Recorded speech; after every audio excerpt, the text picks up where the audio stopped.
என் இனிய உலகத்தமிழ் மக்களே, தாய்மார்களே, பெரியோர்களே, சிறார்களே, என் அருமைச் சீடர்களே, யோக நண்பிகளே, யோக விரும்பிகளே, உங்கள் அனைவருக்கும் என் இனிய காலை வணக்கம். கலைஞர் தொலைக்காட்சி நிகழ்ச்சியில் நலமுடன் வாழ என்னும் பிரிவில் யோகாசனத்திற்கு அதிக முக்கியத்துவம் கொடுக்கப்பட்டிருக்கிறது. முதல் நிகழ்ச்சியாக அதிகாலை வேளையில் இந்த நிகழ்ச்சி தரப்பட்டிருக்கிறது. மக்கள் எல்லோரும் பார்க்கிறார்கள், உலக தமிழ் மக்கள் எல்லோரும் பார்க்கிறார்கள். மொழி தெரியாதவர்களோடு பார்த்து பழகி தங்களுக்கு ஏற்பட்டிருக்கின்ற பல்வேறு பிரச்சனைகளை நீக்கி கொண்டிருக்கிறார்கள் என்பதுதான் உண்மை. அந்த நிலையில் பாருங்கள், இன்றைக்கு நமது அரங்கிற்கு அரியவா Pondicherry matriculation higher secondary school திருப்புவனத்திலிருந்து சிவகங்கை மாவட்டத்திலிருந்து இங்கே வந்திருக்கிறார்கள். ரேச்சல் நிவேதா 12, தமிழ்வாணி 8. அங்கே உள்ள பள்ளியின் ஆசிரியர் தெரபில்ட். இப்பொழுது 2 பாருங்கள், அவர்களுக்கு வயது வித்தியாசம் 12, 8. 2 பேர்களுமே ஒரு ஆசனத்தை செய்ய போகிறார்கள். அதுதான் சக்கராசனம்.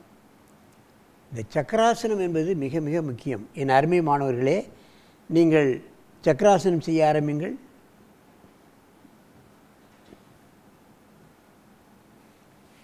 அப்படியே படுங்கள்.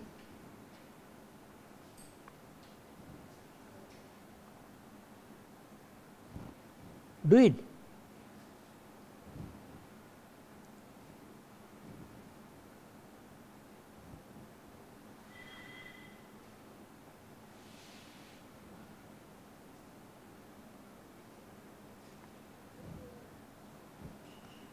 சக்கராசனத்தை முழுமையாக செய்கிறது இந்த குழந்தைகள். அதைத்தான் முக்கியமாக கவனத்தில் கொள்ள வேண்டும். குழந்தைகள் அதிகால வேளையில் இந்த ஆசனத்தை ஒரு 4-5 முறை 20 எண்ணிக்கை செய்துவிட்டாலே அவர்கள் மிகவும் சுறுசுறுப்படைந்து விடுகிறார்கள். உச்சியிலிருந்து உள்ளங்கால் வரைக்குள்ள அத்தனை பகுதிக்கும் இரத்த ஓட்டமானது சீராக அமைகின்ற காரணத்தினால் இந்த சக்கராசனம் மாணவர்களுக்கு மிக முக்கியமான ஆசனம். மெதுவாக கீழே இறக்குங்கள். காலை நீட்டி மூச்சை இழுத்து கொள்ளுங்கள். அப்படியே எழுந்து தலையை அங்கே வைத்து இங்கே காலை நீட்டுங்கள்.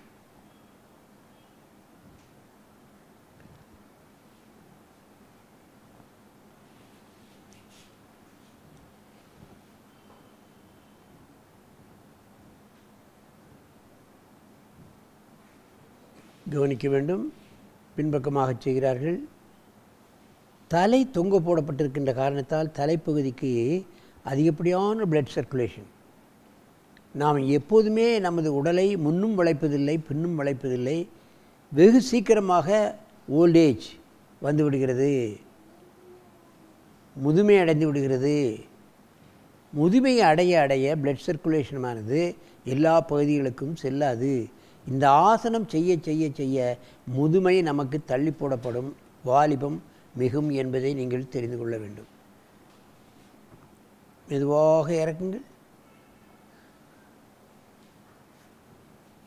2 மூச்சு வாங்கிக் கொள்ளுங்கள்.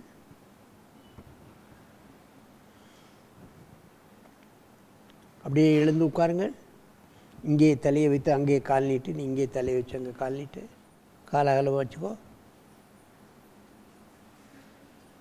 தூக்கு. காலை அகலமாக வச்சத்தம்மா தூக்க முடியும்.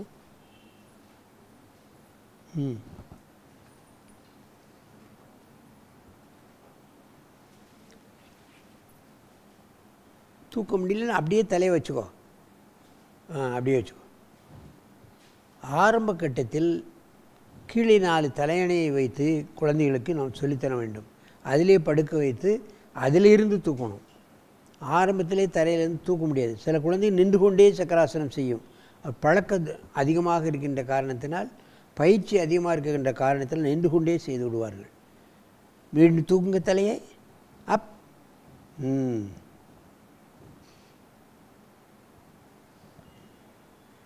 மெதுவாக கீழே இறங்குங்கள்.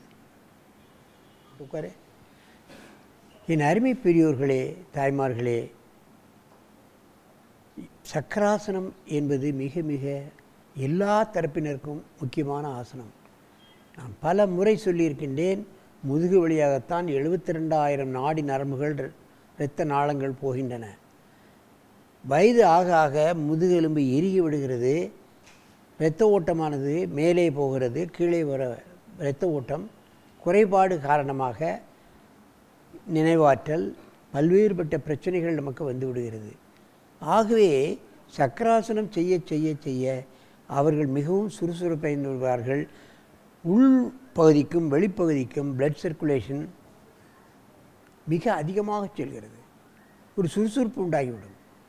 ஆகவே இது போன்ற ஆசனங்களை மாணவர்கள் காலையிலும் மாலையிலும், மாணவர்கள் மட்டுமின்றி எல்லா தரப்பினரும் இதை பழகி தங்கள் உடலையும் உள்ளத்தையும் ஆரோக்கியமாக வைத்துக்கொண்டு நெடிது இனிது வாழ வேண்டும் என்று கேட்டு உங்களிடமிருந்து விடைபெறுவது ஆசனம் ஆண்டியப்பன்.